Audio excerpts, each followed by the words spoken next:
I'm 18 years old. I go to Coppell High School. I run a digital marketing agency. In about 4 days, I'll be flying out to Japan to basically lead market an entire event over there. When I first started, actually, you don't think of it as a business necessarily. It was a big passion project for me. That's one of the reasons I wanted to have you on the show is like what you've done at such a young age is super impressive. One thing that I've realized that a lot of people in the older generation are a little lacking is social media and AI. If you're not transforming your daily work today, you're going to be transformed out. Oh, yeah. Welcome to Digital Voices, where healthcare and life science leaders explore the real work behind transformation. This podcast is about people, leadership, and the conversations that move healthcare forward. Now your host, Ed Marx. Hey everyone, welcome to another edition of Digital Voices. So excited today because we're flipping it a little bit. We're going to have a lot of fun here with Ansh. Ansh, welcome to Digital Voices. Hey Ed, thank you for having me today. I'm excited to hear about all the questions that you have for me, and it's a blessing to be here. So Yeah, we like to mix it up a little bit. A lot of times we just have healthcare, tech, but every, 7 or 8 episodes, we like to do something different just to add a little bit of diversity and flavor. And you and I got connected actually because of your mom and dad. yeah, exactly. Yeah, it's a crazy connection because it's like how I know you is literally through my dad, and my dad knows like we basically got connected through the CEO. Like Day Right. Mode basically connected us, which is like crazy connections and such. So yeah, Yeah, we were at a party together. I forget what Indian celebration it was. it was the Related to Ganesh. yes, yes. It was related to that. We do it every year. So Yeah, it was a lot of fun. And then I found you to be super interesting. I mean, you're like a high schooler. I am a high schooler. Yeah, so tell us a little bit about yourself. So I'm 18 years old. I go to Coppell High School. Again, like he said, my name is Ansh Singhal. I run a digital marketing agency. It's called A1 Media. I've been growing it for about 2.5 years now. I started my sophomore year of high school. And, when I first started, I actually had a co-founder when I first started. So that's actually one of the biggest stories I like to tell people is that, Yeah. like, if you're in high school and you're trying to start something, try to start it with someone because it's way easier to start something in high school with someone else because they're going to push you and motivate you to do better Yeah. than trying to do it yourself. It's like one of the biggest things that I stood by at first, Yes. and it helped me a lot. So when I first started, actually, I didn't, with any business starting in high school, especially, you don't think of it as a business necessarily. It was a big passion project for me. I love taking photos and videos. Before even thought about starting a company, I had a freelance page. It was called Ansh Singhal Photos. Funny enough, my brother actually pushed me to start that Instagram.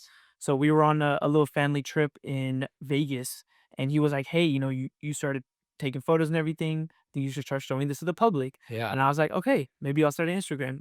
And that was kind of my step into like the photo world, the video world. Um, Going into that first year, my biggest thing was just like connecting with people, and really learning the market, trying to see what I could do. Again, it wasn't in my mind that like I wanted to start a business. Yeah. It was just like, hey, this is a big passion for me. I love taking photos. So yeah, that's a little bit about me. That's another great lesson, right? You have a passion, and oftentimes, you follow the passion, and everything kind of falls into place. So before we get too much further, 2 really important questions I ask all of my guests. And the first one, what songs are on your playlist? Songs. Okay, so I'm a big listener to rap music. I love like R&B and rap music. Just to get me hyped and stuff, especially when I'm filming and everything. My favorite artist is I'm not sure, have you ever heard of Gunna? No, No. no. So he's a big rap influencer. I just love his lyrics and stuff. I find it motivating a little bit. But he's great. So some of my top songs, Sold Out Dates. I'm very big into like religion and stuff. So I'm very religious. I listen to the Hanuman Chalisa every morning.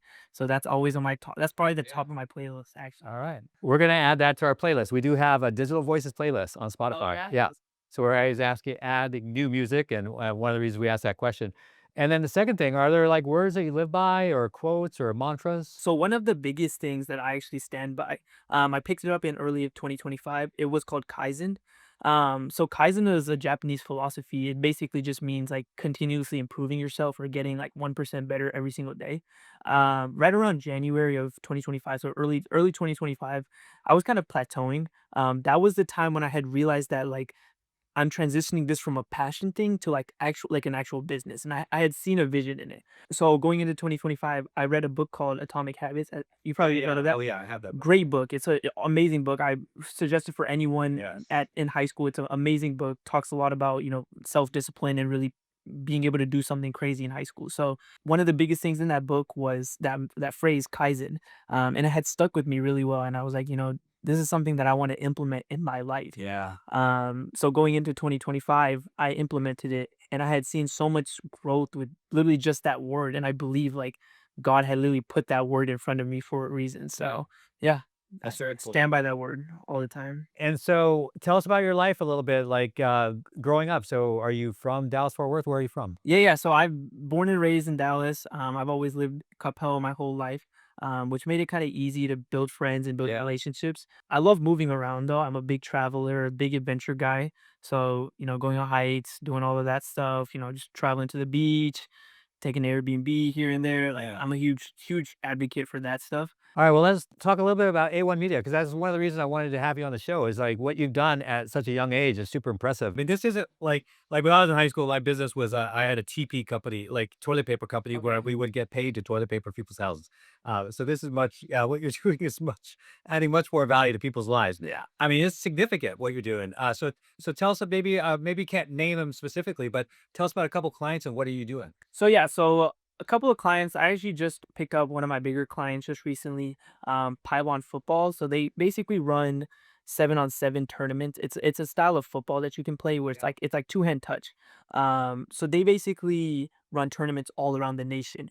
And I've been brought on as like the creative director of the brand. And this isn't like some small brand. Like this is No, it's a been global brand. So yeah. they're actually flying me to Japan next week. It's crazy. Yeah, so in about 4 days, I'll be flying out to Japan to basically lead market an entire event over there. And that's probably been my biggest breakthrough, my biggest opportunity that I've been given so far. Other than that, I work with Adidas as well. Yeah. So I run a lot of the tournaments in the South region, especially on the basketball side, running a lot of those lead marketing and also just creative direction on that stuff. But I'd say those two are my biggest Yeah. tasks currently. Yeah, no, that's super impressive. You're like, my kids, and we're not here to talk about my kids, so we're not going to go deep there, but they are surpassing their parents for sure in terms of what they're doing. You're doing the same, great as your parents are. They're very great people. I really love hanging out with them. So that's really cool. Uh-huh. And I know you're expanding, right? Oh yeah. Oh yeah. Tell us a little bit about that. Growing for sure. So, actually, one of my biggest goals for 2026 is to really and expand my operational side of everything.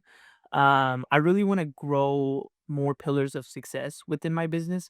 So, obviously, we started with the media side of it. Going into 2025, I had picked up a mentor. Best decision of my life. I think anyone at this age should have a mentor. Like that is what changed the scope of my entire business. And that's actually when I picked up the marketing sector as well. So the marketing sector consisted of things like website design, running SEO, building Google and Facebook ads for clients, social media management, all of those different pillars of success that I had added on. Yeah. That's one of the biggest things I'm trying to scale in 2026. So the media side is there. I love it. I love doing it. But there's a huge market within those other Yeah. 4 and 5 pillars of success that I'm really trying to get into. So So how are you learning all these things? So you come up with all these creative ideas. What's feeding you? You're pouring that out into to others and to your clients. What's coming in? Where's the source of what's coming in? yeah. So I would say the biggest thing, I had mentioned it earlier, is having a mentor. Yeah. So the mentorship is really good because you're able to learn from someone that's potentially doing 8 to 10 more or better than what you are. Yeah. And it's just like that's gonna give you the motivation and the kind of the mindset to be like, hey, you need to do better every single day. Yeah. So he has taught me a lot on the marketing side of like things on the operationals. So how to build and scale a team, how to build SOPs, how to run, SOWs properly, all of that stuff. But it's not something of like he's doing all the baby steps. Yeah. Like he's not making me do any of this. He's like, hey, I'm giving you the asset for this. It's your choice to implement it. If you actually want to, do something amazing, you have to be willing to actually put in the work and make something happen. Learning by experience is a huge thing for me. So making mistakes and understanding where I'm coming from those mistakes, that's a huge thing for me. Yeah. What about the creativity? Like, How, do you think you were just born with it, or what are some other things that happened in your younger self that helped you to be creative and be the way that you are? So the creative side, that's a great question actually. So on the creative side, I would say I picked it up really through I actually love playing the drums. So yeah. So in middle school, I played the drums for 3 years of my life and I enjoyed it so much. Like I found a lot of passion and just like with the marimba, there's so many different keys and stuff, and Yeah. you have to be so creative with that. Even if you had descriptive music, like you had to be able to be creative on how you would get to those notes, how Yeah. you would be able to, influence people with that music. So I feel like that's actually kind of where my creativity had spanned out of.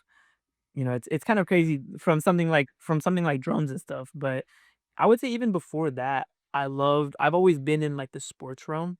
So it doesn't have anything to tie into like creativity necessarily, but like just, being with sports and such, I feel like I found a lot of like Yeah. enjoyment in that and just like that kind of helped me find a passion in something. So yeah. What about parents? Are there anything your parents ever made you do that you kind of rolled your? Now that you're 18, you can talk about face. Uh, that it kind of rolls your eyes, but kind of like in hindsight now, as you're growing up and building this business, you're like, I'm glad they sort of made me do that. Yeah, 100%. Like I mean, I couldn't have been in the position that I am without my parents. Like that's just like a God-given gift. Like Yeah. genuinely, I don't what they do for me is like more like it's amazing. It's so blessing for someone like me and I appreciate all the opportunity that I have. So I'm a huge advocate for school and such. Obviously, they want me to do the best that I can in school, but just me being a 17-year-old doing the things that I am, I had a little bit of an ego and it was just like an arrogance thing. Yeah. Nowadays, I understand where they come from, but, I kinda wish I hadn't. Obviously, I wish I didn't have that arrogance and stuff, Yeah. but it was just like a thing of like, "Oh, like, obviously, I'm gonna do good in school. Like, I'm gonna get Yeah. get as good as great as I can, build the relationships that I can, do all of that." But it's just like, I really wanna build this business. Like, I'm just so passionate about it. Yeah. I love it so much. So, that's probably the biggest thing is they just make me stay grounded on the school and stuff. And that really helped me, understand how to build discipline and do all of that Yeah. really good stuff. So, oftentimes we talk about mentoring, you mentioned quite a bit. I'm also a big believer in reverse mentoring. So this is the younger generation mentoring the older generation. Oh, So let's just say that I or a prototype, someone like myself, uh is your mentee. What are some words of wisdom when you look at the kind of the next generation above you? That's older Yeah. people. What are some words of wisdom you might drop on them? Oh, that's a great question. So that's a great question. I would say one thing that I've realized that a lot of people in the older generation are a little lacking is social media and AI. Yeah. I'm a really big believer in building a personal brand. So building a brand around yourself, even if you have a business, Yeah. I think building a brand around yourself is a huge thing. And I feel like a lot of people older than me, they don't understand Yeah. that part of it. They're like, "Oh, you're building A1 Media. Why are you trying to build Ansh Singhal on top of it? Isn't that too many things to cover?" That's a huge thing, I feel like, and I feel like a lot of people around y'all's age kind of Yeah. lacks that. That and also AI. I think learning AI is just like a must-have at this point. Yes. I mean, if I feel like you're gonna fall behind if you don't. So that's something that they kind of just have to incorporate in their life, whether they like it or not. Like it's just kind of Yeah. has to happen. So Yeah, a lot of people were sort of raised in this I call it false humility. okay, And so you can't talk about yourself. You can't build a brand. They would never use the word brand. Build your brand because that means that you're all about yourself. But those same people are the ones that are a little bit of trouble right now. And so there's always a careful balance. So I'm a big believer in building your brand. What's next? Like you're building your business, you're expanding. uh-huh. But like if you could look out even further, like you're 18, like when you're about to hit 30, what do you think your work might look like? So on the long term scope, I really want to another one of my biggest beliefs and one of the biggest things I want to get into is philanthropy. I love giving back. Yeah. Like I just realized that how much I love being able to give value to people, especially people that haven't been given the opportunity that I have. If I can give them any type of value, whether it's knowledge based, whether it's an actual opportunity, I would be more than happy to do that. So obviously when I'm in my 30s, I want to be able to really get into philanthropy in the sense of like giving out free knowledge. And I want to start that now. At 18, I'm doing that now. Yeah. I post on social media about different frameworks that I use. One of the frameworks that actually I just implemented is called the A3 framework. Have you ever heard of Yes, I have. it's a great framework. It's a problem solving framework. Just actually started implementing that. But like things like that, I want to be able to give value like that. Even when I'm 25, 30, I want to be able to give as much as I can to the people that don't have as much opportunity as me. It's just like the creative. I feel like as I'm gonna get older, the creativity might fall apart a little bit. Who knows though? When I'm 30, I might want to sell the company, and go straight into building something new, and also devoting a lot of my time into philanthropy and actually Yeah. giving back to people. Um, I actually tell you a funny story. So I hired a video editor for my personal brand. He basically scripts all my content, does basically everything for my personal brand, and just really builds it really well. I had gone on an hour call with him. At first, we were talking about how to color grade and everything, how to make the footage look cinematic and really beautiful. But it got really deep, and he actually just got married after a 7-year relationship. Mm. And he was like, "Oh, like my wife is moving to Canada, and I won't see her for a year."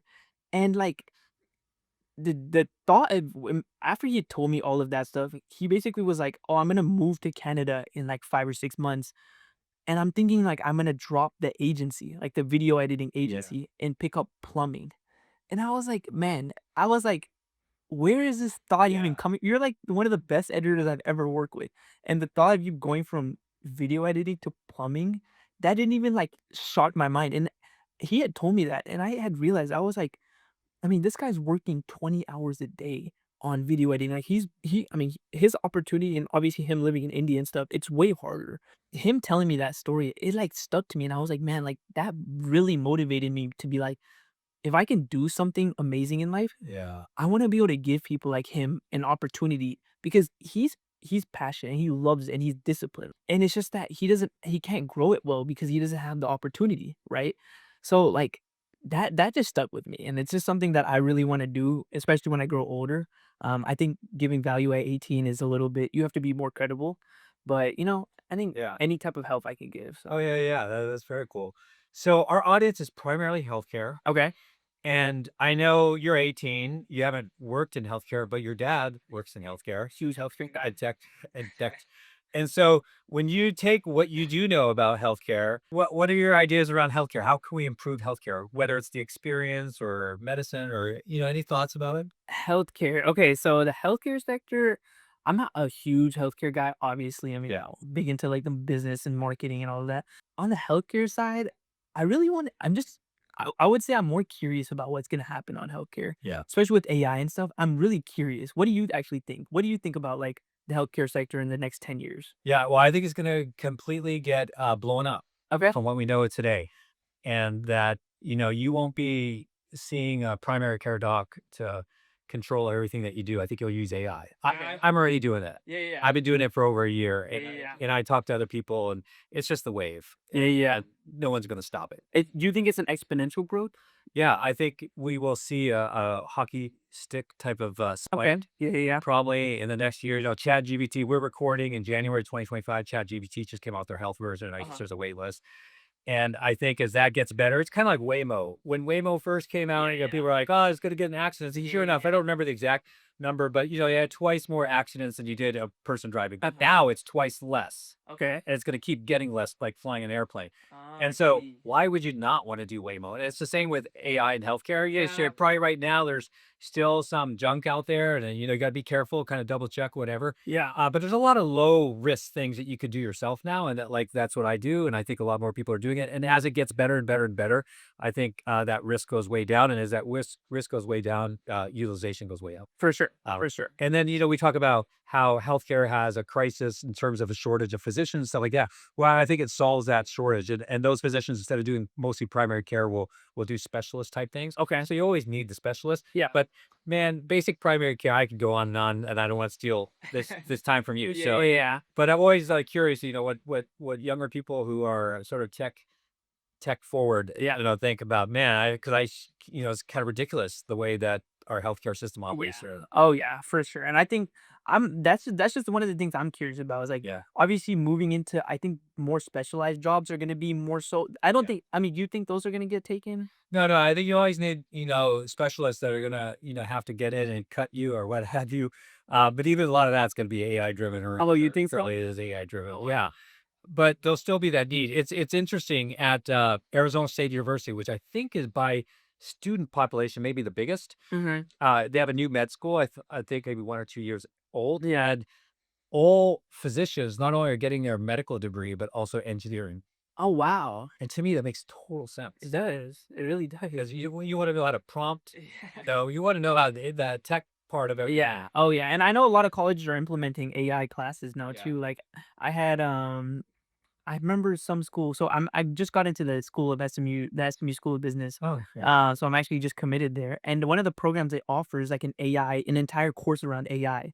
So I'm definitely gonna take it and just kind of see, how can they teach me and what are they gonna teach me about? Yeah. I mean, is it gonna be prompting? Is it gonna be like what model to use? Who knows? Like Yeah, it'll be super interesting to watch. And again, I think it's all it's so fast the changes. oh yeah. Where in the old days, even though things were definitely transforming, would just take years and years, you kind of take your time. But like you said, I think it's a great lesson for our audience is if you sit around, you'll be way passed up. Yeah. And it's gonna be hard to catch up. It So is. I always tell people, try everything, all the new stuff, try it, experiment, and if you're not transforming your daily work today, you're going to be transformed out. Oh yeah, 100%. Especially these days, that's the biggest thing. So So as we wrap up, we talk a lot about a lot of different things. Got some new music.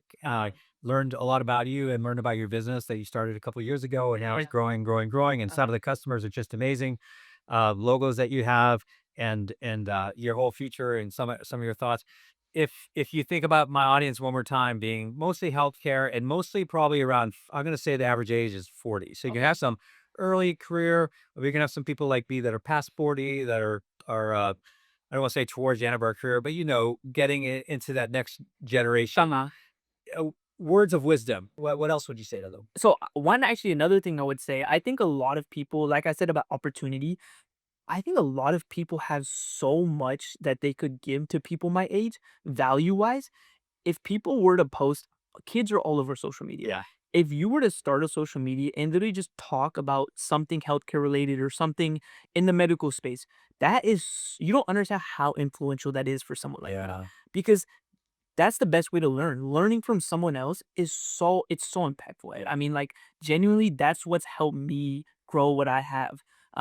That's one thing I would tell people at your age and 40 or plus is that give value to people like me as much as possible. Whether it's on social media, whether it's in person, wherever it is, just give value. You don't know what that value could take in someone. Like it could change someone's life. You don't know. So Yeah, I love that, especially in this day and age of old tech. Right back in my day, didn't really have that ability unless you met someone exactly. in happenstance. But now with media, we can scale all that. Exactly. Ansh, you're a delightful human, a great person. I've learned a lot, and I know my audience did as well. Thank you for being my guest on Digital Voices. Thank you so much, Ed. I appreciate you having me on here. So. Thank you for listening to Digital Voices. We hope today's conversation sparked ideas, reflection, and connection. Subscribe on YouTube, Apple, and Spotify podcasts so you don't miss an episode.